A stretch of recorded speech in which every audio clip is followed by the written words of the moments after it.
Pero ito, Kung Zia, kung ikaw ang tatanungin, kung meron kang gustong maging malinaw na take away sa mga nanood ng first 3 days ng impeachment, ano yun? Well, una, yung mismong pagbabanta is already the fact that she, in her own words, contracted an assassin to kill the president, his wife, and the former speaker already is a betrayal of public trust to me. And dapat maintindihan ng taong bayan yan. Why? Because in-expect natin sa mga halal na leader natin. Isipin mo, halimbawa may kilala ka na mamamatay tao, na yun ang negosyo niya. Yun kumbaga yung ng kanyang earnings sa kanyang pamumuhay. Instead na isumbong mo kay kapitan, 'di ba? Ang ginawa mo is nakipagkontrata ka pa sa kanya, 'di ba? I mean, that at the very least is that how can you even make some arrangement with the person whose primary source of living is to kill people, 'di ba? So that alone is a betrayal of public trust to me. Kasi unang-una, kailangan mo as an official, kailangan mo talagang i-maintain yung principle, yung oath of office mo that I will protect, uphold, the Constitution And the laws. and the laws of the land. Ang sinabi, bawal ka magbanta. Grave threats is really, hindi lang ikaw yung nagbabanta, yung anong effect nung banta na yun sa tao na yun, di ba? So I think on Article 4, that's a very clear message that we were able to send, not just to the court in the form of evidence, but to the people, na hindi na rebut ng depensa. Ang ginawa lang nila is meron silang mga premise na hindi kasi kaya niya ginawa yun o nasabi yun kasi galit siya. Pero regardless of the context and the reason, there's no justification for grave threats. Now, sinasabi nila kanina, well, hindi naman aggrieved party ang NBI eh. In fact, wala ngang final na complaint. Halimbawa, ang presidente. So why would you so concerned about, doing a preliminary investigation on the grave threats? Si mismo si Speaker, si mismo si First Lady, wala naman kayong natanggap na complaint. But, it's part of the duty of the NBI, part of their mandate, that when there's a grave threat against the President, the Vice President, the sitting justices of the Supreme Court, members of the Senate and members of the House, they have to do preliminary investigation kasi the threat is not directed against the person, kay BBM.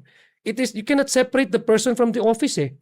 If you kill the president, you also kill the president, the head of state, the head of government, and the commander-in-chief. That's why ang laking gulong na makakos noon sa lipunan. So I think we were able to send across the message to the people. This is what at stake. Okay. Itong mga ganitong grave threats. Ang at stake dito, yung buong struktura ng ating gobyerno. Kung halimbawang hindi natin, gagawin na lang natin na i-accept natin kasi opinion, kasi figures of speech. I mean, when do you say, for example, if granting na ito ay freedom of expression, assuming, when do you draw the line? Hanggang saan yung pwede nating i-accept, i-tolerate, na pagbabanta na sasabihin natin hindi. Scope pa rin yan o nasasaklaw pa rin yan ng freedom of expression. You really have to draw the line na hindi po pwedeng i-tolerate ito. Unacceptable. And sinabi nga ni Kong Jinky nung preliminary remarks niya, she did a fabulous job. Kasi apart from laying down the premise ng articles, she was able to deliver the message quite effectively for ordinary Filipinos to understand. May comparison eh. Yung may guro na nakatanggap ng 5,000. I mean, pero kinulong. Di ba? Yung principal, oo. Mayroong isang, I think, may isang individual sa Zambales na nagbanta sa dating Pangulo. Anong ginawa? Kinulong, di ba? May imbestiga. Tama. Diba? So kung nagawa natin yun sa mga ordinary natin na mga tama naman talaga yun. I mean, tama yun, diba? That's accountability. Why can't we not also see that be implemented or be yung taong yun na nagbanta na ordinaryong citizen, kinasuhan. Maliban dun sa sinabi ni Vice President Sara na contracting assassin. Oo. Actually sinabi ni Kung Zia to na he violated the oath of office. Yeah. Eh. Betrayal of public That's why trust. it's betrayal of public trust, because when you enter office, you swear an oath to defend the Constitution, Uphold the laws. uphold the laws of the land. And saying I will try to kill someone is a violation of the laws. I mean, it's in effect, doesn't she pay only lip service to the oath that she took before she entered office? That's a very, on that level, it's very elementary that she violated her own oath of office, which is found in the Constitution. So sa tingin nyo, hindi nga ganun ka-persuasive? Kasi kanina nga, parang ang pinaka-main na takeaway ko na parang pinapalabas ng defense ay pag tiningnan nyo yung buong konteksto, kasi galit siya eh. Kasi inapi yung kanyang chief of staff, parang, di ba, parang pinapalabas sila, hinaras daw ng House of Representatives. Yung linya nila kanina. And then, dahil nga merong pagbabanta sa buhay niya, supposedly, at sa buhay ng kanyang pamilya, galit siya. Kaya niya sinabi yun. So, sa tingin ba nyo, hindi... Kasi, pag leader ka, pag leader ka kasi, you have to have that restraint eh. That level of restraint eh. Hindi naman komportable yung maging halal na kandidat na leader. Ang daming po pwedeng mangyari na hindi mo gustong mangyari, pero you really have to maintain civility, at least man lang how you appear in public. How you maintain that degree of decency and civility na kumbaga demanded of your office that you occupy. Pangalawang, and basically, who would stand to benefit pag nawala yung presidente, hindi ba? Siya maupo. Di ba siya? Di ba? I mean, yung man lang. So, at saka yung kanina, in-explain mo, Boss Barry, na itong impeachment trial, nariringgan natin to, sui generis, it's one of its kind. Yung threshold that you require, yung quantum of evidence that requires in a regular criminal court, talagang beyond reasonable. Tama. Ito kasi, fitness to hold an office. Diba? Betrayal of public trust, culpable violation of the Constitution. Parati nilang sinasabi, nung preliminary opening ng defense, no, you want to remove the highest number of elected, she gathered 32 million voters during in 2022 elections.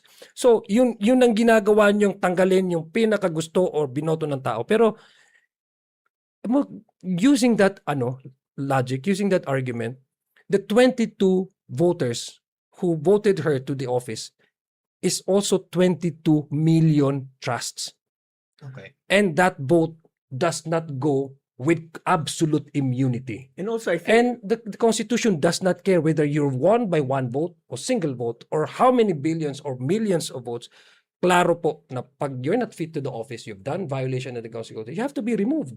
And due process would dictate na kailangan mong sampahin sa kaso at pakinggan yung kanilang depensa. Unfortunately, wala silang binibigay na depensa. Puros lang yung narrative nila na matagal na nilang sinasabi. Which, sabi ko nga, it only fed the ego of the Duterte supporters.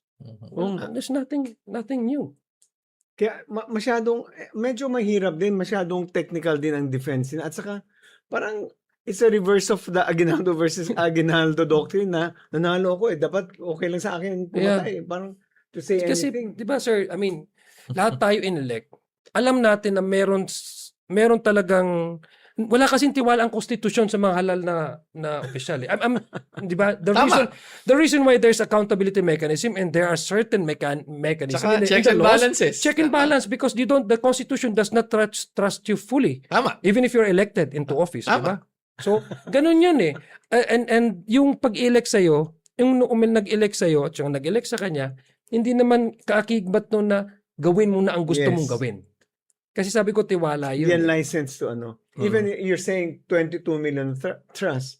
That trust does not include 32 million. 32 million. That 32 million trust does not include or allowed you to say you can na absolute threaten, immunity. Diba? Parang immunity from all, suits. Ito, maiba ako ng konti. Kahapon, nagpunta si VP Sara sa Senate mismo. Pero hindi siya nag-attend ng trial. Nagpa-press con, pero actually hindi siya nag-take ng questions. Nag-deliver lang siya ng isang linya. yung kanyang bloodied but unbowed.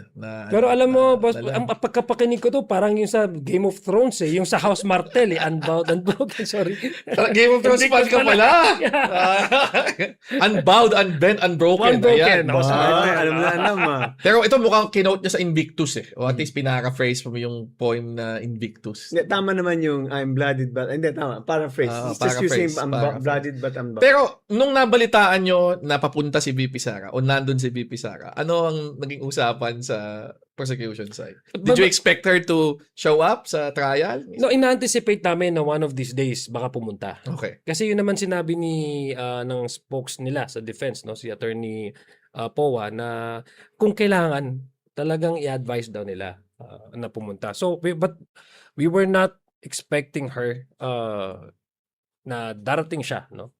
Pero ako kasi on my way to the Senate noon morning ata siya dumating noon So, pero in-anticipate namin. Kasi yun naman din talaga yung gusto namin makita, na siya mismo pumunta, hindi lang pumunta, pero at least man lang in press con. No, kasi meron naman din siyang right against self-incrimination. Right?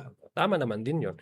Pero at least man lang in press con, masasabi niya na hindi po ako nagbanta, hindi po ako nag-order nung ganitong mga utilization, hindi po ako nagsabi na igamitin ang yung confidential funds in 11 days. At least man lang, that alone, masasabi natin na, see, your supporters have reason to really continue Kasi supporting hinarap you. Kasi niya. siya, hinarap niya. At At dinay niya.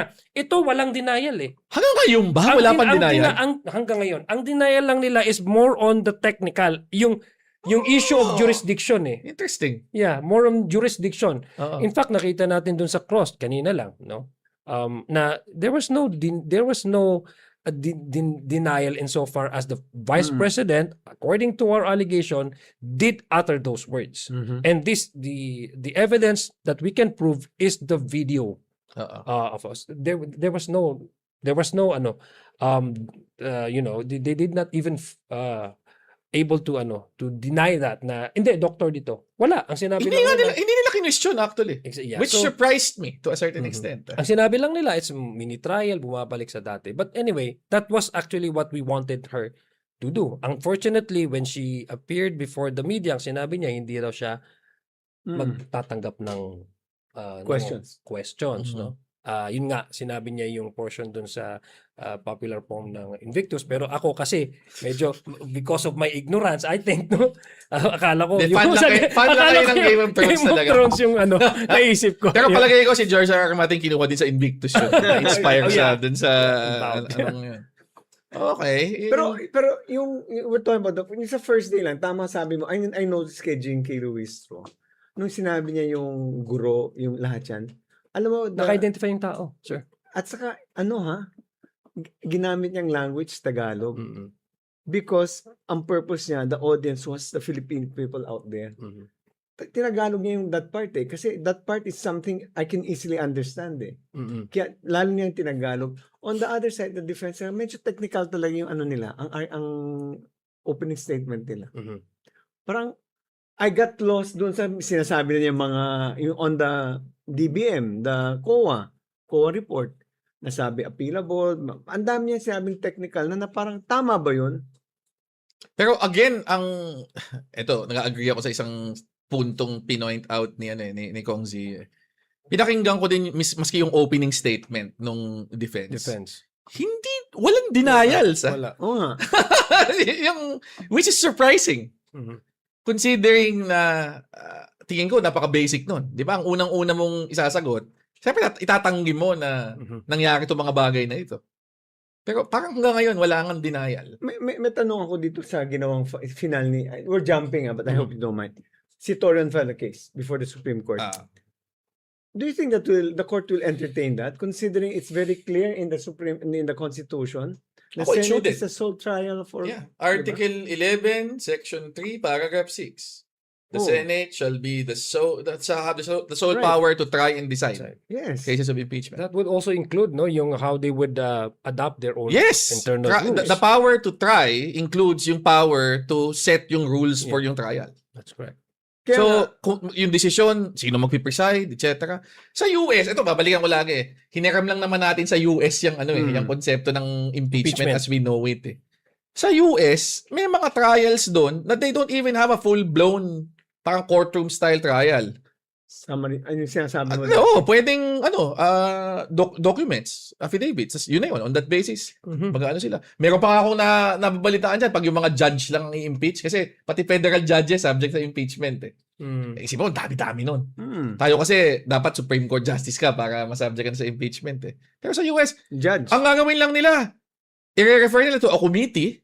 Yung committee pag-aaralan yung mga allegations tsaka yung defense, and then the committee will make a So, recommendation. mas strict pala tayo dito, no? Dito mas strict tayo. Strict tayo. Mas tayo Limited dito. tayo. Kasi mas maliit yung mga number ng mga subject sa impeachment dito eh. 'Di ba? Very ano lang eh. President, Vice President, Supreme Court Justices, Constitutional Commissions and Ombudsman. Yun lang eh.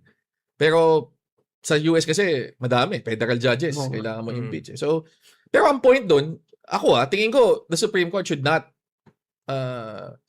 issue any hinihingi pa nila status quo ante order, itigil yung trial. Yeah. Actually, pag iniisip natin, well, we're not questioning naman their right to go to the Supreme Yeah. Court. Pero what we're We're questioning is questioning the wisdom. the The and the sanity. objective. Ano bang objective nila dito? Yeah. Tsaka yung timing, di ba? Para i-delay. Well, ako I would agree with you that may mga decision din ng Supreme Court na not only legal but practical. Tama. No? So, In this You know, case. we both, I used to teach constitutional, parang feeling ko lang and pardon my French, parang nanggagago itong case na to.